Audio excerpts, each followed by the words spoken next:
A special thank you to each of our subscribers who make this channel possible. Here's today's story. In a dramatic turn of events, South Korea's right-wing President Yoon Suk Yeol has rescinded his martial law declaration after facing overwhelming opposition from the National Assembly and the public. This unprecedented move marks one of the most significant challenges to South Korea's democracy since the 1980s.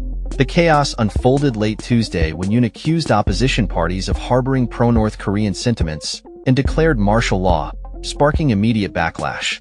The tension escalated as armed officers attempted to enter the National Assembly, leading to protests outside the Parliament building as demonstrators rallied against what they deemed an unconstitutional act.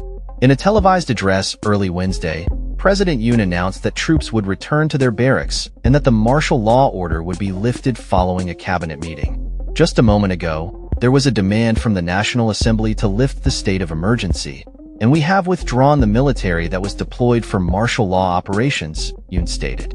The cabinet quickly approved the motion to lift the order, leading to jubilation among protesters who braved freezing temperatures to voice their dissent. The main opposition party, the Democratic Party, called for Yoon's resignation or impeachment, emphasizing that even with the lifting of martial law, he could face treason charges. It was clearly revealed to the entire nation that President Yoon could no longer run the country normally. He should step down, said Park Chan-dae, a senior MP from the Democratic Party. The White House expressed relief over Yoon's decision to reverse the martial law declaration, emphasizing the importance of democracy in the U.S.-South Korea alliance. The U.S. had been closely monitoring the situation, previously expressing grave concern over the developments. The declaration of martial law had been met with fierce criticism from various political factions, including Yoon's own conservative People Power Party, which labeled the move as wrong. The opposition party condemned the declaration as essentially a coup d'état, arguing it violated the Constitution. As the situation escalated, emergency sessions were convened in the National Assembly, where legislators fought against armed officers attempting to gain entry. Protests erupted outside, with demonstrators chanting "Abolish martial law" and "Oppose martial law." The chaotic scenes included lawmakers, including opposition leader Lee Jae-myung, making dramatic entries into the parliament to vote against the decree. Lee, who had narrowly lost the 2022 presidential election and faced legal troubles, live-streamed his efforts to enter the National Assembly, where he urged citizens to join him in opposing the martial law. The public's response was swift, with hundreds gathering to protest against Yoon's declaration. The Korean Confederation of Trade Unions and the Federation of Korean Trade Unions called for emergency meetings to discuss potential strikes in response to the political turmoil.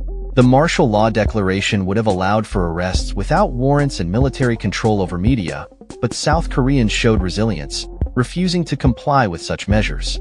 Yoon's administration, which took office in May 2022, has faced mounting challenges, including a record low approval rating of 19%. The president's assertion that martial law was necessary to protect the constitutional order was met with skepticism, as he failed to cite any specific threats from North Korea, focusing instead on his political opponents. In the aftermath of the martial law declaration, the Department of Foreign Affairs updated travel advice for Australians in South Korea, urging them to avoid protests and monitor local media for updates.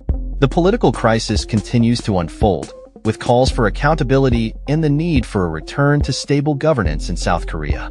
As the nation grapples with the implications of this unprecedented event, the resilience of its democratic institutions remains a focal point for both citizens and observers around the world.